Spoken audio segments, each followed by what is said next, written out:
Welcome. Let's talk about The Savvy Ally by, I would say Jeannie, but it's Jan maybe? Gainsburg? I should have looked that up. I didn't though, so I'm just going to say Gainsburg. We're going to look at this. The Savvy Ally, a guide for becoming it says killed because the sticker blocks it, but it's actually skilled. It's not killed. A skilled LGBTQ plus advocate.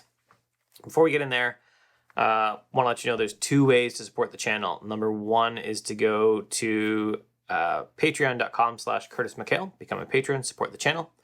Number two is to go to curtismchale.ca/Skillshare, where you can take one of my courses. I have one on tick, and I have one on time blocking. Buckle up. I've said this a few times, but I grew up in a fairly traditional Christian home. The LGBTQ plus community was sin, was something you not stay away from. If parents didn't preach hate or anything, they were not any of these people marching against it. They certainly felt that it was a bad thing, though. So that's the bias I grew up with, and I am working to make some of these beliefs my own. Hence the Savvy Ally. Because I'm certainly at the point now, and have been for a long time, where I would say that the LGBT community, whether or not I decide I agree with everything that happens in it or with any part of it, that they should be able to do whatever they want. And why do I get a say in this? They should be doing whatever they want. They are people just like me. They should be loved and safe. That's where I sit right now. And part of my understanding is reading books like The Savvy Ally. This book is written as a guidebook for people that want to become allies, for people that want to, I guess, do better with how they treat the LGBTQ plus community. And this is a handbook for that. One of the things she says early is don't force yourself to be perfect. Like, don't only engage once you're perfect, because you won't be. But allow yourself to be raggedy. When you make a mistake, just say, I'm sorry, make that stumble, and go do better next time. Which is kind of how we do everything in life. So that's good. Like, thank you, Jeannie, or Gainsburg. Because I don't know if your name, I think it's Jeannie, maybe. Jeannie Gainsburg. She also has advice for raising allies, which I've definitely seen in other books on racism as well. I'm no longer talking to white people about race by Renee Edo-Lodge. Both of these books have talked about how it's really easy for white kids to try to ask something that seems awkward to the white parents, and the white parents say, oh, we don't talk about that. And it just kind of makes it a taboo subject. And she says, don't engage with them. The kids have these awkward conversations. Something I tell my kids regularly, especially my oldest, who's a little more sensitive to this. She's like, oh, we had an awkward conversation. It's usually about racism or about being an ally, something like that. And she says it was awkward. I say, listen, we're white people.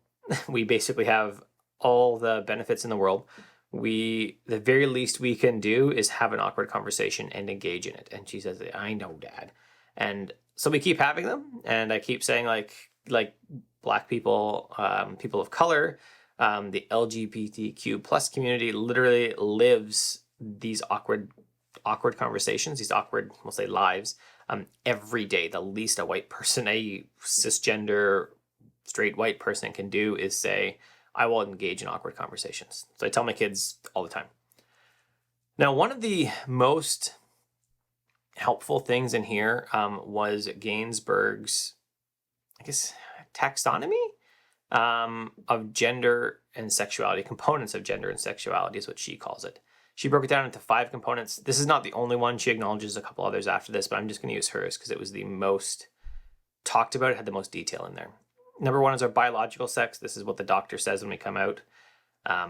That's it. Second is our gender identity. This is the answer to the question, are you a man or a woman? Those who fit with this, who go with man or woman, are binary. Those who don't are non-binary. Right? A third is our gender expression. Usually we have feminine, masculine, or androgynous. So this would be like, do you dress like, a typical? I want to be careful with my wording here, based on what she says too. Do you dress like what society says a man should dress like, or what society says a woman should dress like?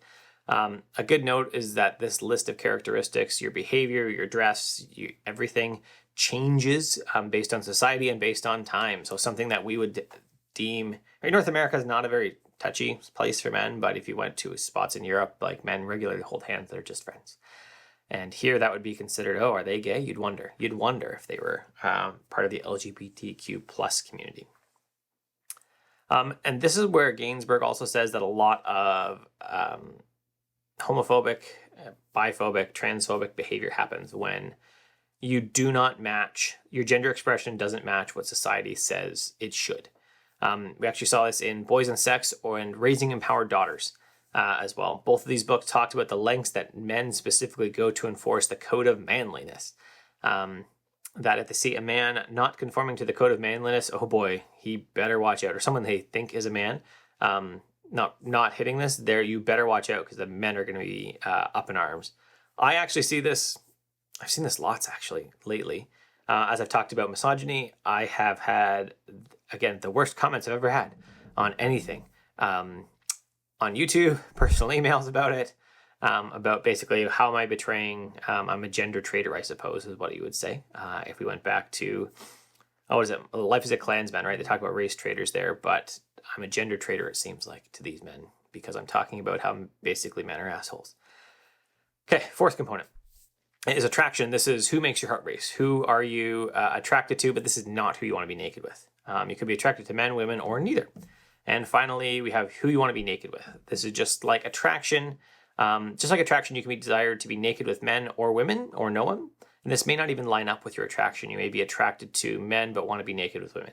So that's just how it is. And then you can combine all these to make up what your gender identity is. So for me, that would be the doctor said I was male. I agree that I'm male. My gender expression is mostly what society would say is male. But I often actually, you don't see it because they don't make it very available to men. I often actually like a lot of colors that are more female. Come back to my cycling shoes recently. I was looking through them all, a company called Physics Shoes, and I said, oh, these fit the best. But I don't like any of the colors when the person helping me asked. And I said, I actually like the women's colors better. She said, oh, they're actually made on the same last foot shape. And I said, sweet, I'll take the ladies. So they're black with teal and pink highlights because that was like perfect for me. Or my rainbow unicorn pooping ice cream cycling kit, also perfect for me. And what else were we gonna say? And again, I'm attracted to women. And I want to be naked with women. So that's where we sit right now. Now, on your language, and you may even notice my hesitation here, is that Gainsburg takes exception to the word normal. Normal implies that the LGBTQ community is not normal. They are outside of normal, which is offensive. Specifically, it's not specifically, but this comes up a lot when we look at transgender versus cisgender and what matches your or doesn't match your birth sex. So I've been trying to avoid it in here and use better language. If I didn't, let me know in the comments how I can improve my language. I'm up for that. When dealing with other people, we need to use the terms they use themselves. So if I use masculine pronouns, then you use them with me. And if you're not sure, then use non-gendered pronouns, right? And there's a whole list on how to do this in the book. How to use they, how to use, again, just different pronouns like that. When it comes to talking to a man or a woman, don't assume that they have a spouse of the opposite gender. Even think now, like, don't assume it's their spouse. It might just be their partner. And not just, it might be their partner. So saying, oh, did you and your partner have a good time? And if they say, oh yeah, my wife and I had a great time, then now you can say wife. Or my husband and I had a great time. Now you can say it. That's just mirroring and following their lead on it. Yeah. And then on coming out, I had an interesting taxonomy of coming out. It was kind of analogous to the stages of grief. Not a bad thing though, but that's kind of how it was, like just a stage, like you're exploring, you're kind of moving towards coming out. Now you're coming out and you're really excited about it because you've found this newfound freedom. And then, you go back to just, existing in it. And it's not this exciting thing you have to tell everyone about all the time. It's just who you are. Now, one thing I thought as in coming out, and I thought this for a while, that it sucks that you have to come out, because like I didn't have to come out as a cisgendered male attracted to women, but that's where we are right now.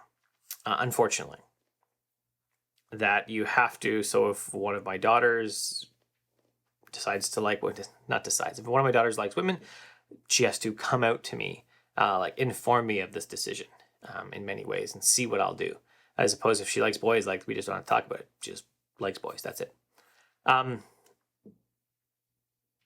Now, Gainsburg also says that when someone comes out to you, don't say I knew always or anything along those lines, and don't out them to other people. Your job is to say thank you and maybe ask, like, have you come out to anyone else? And if they say, oh yes, I'm coming out to everyone, then, or I have come out to everyone, then great. You can, then you can use language that, I guess implies this.